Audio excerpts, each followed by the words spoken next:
میں حضور صلی اللہ علیہ وسلم کے دربار میں مسلمانوں کے پاس جو ہے وہ ایلچی ایلچی بنا کر بھیجا وہاں پہ کہ آپ جائیں حضور صلی اللہ علیہ وسلم کے ساتھ بات کریں، کیونکہ حضرت عروہ بن مسعود زمانہ جاہلیت میں بھی مختلف جو ہے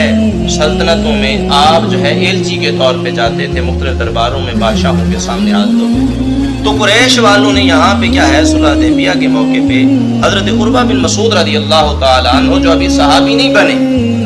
ابھی ایمان نہیں لائے، تو جب ان کو بھیجا کہ جاؤ حضور صلی اللہ علیہ وسلم کے ساتھ جو ہے بات چیت کر کے آؤ،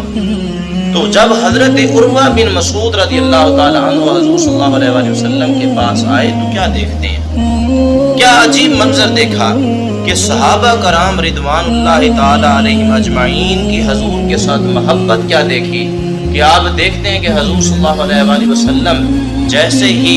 پانی سے وضو فرما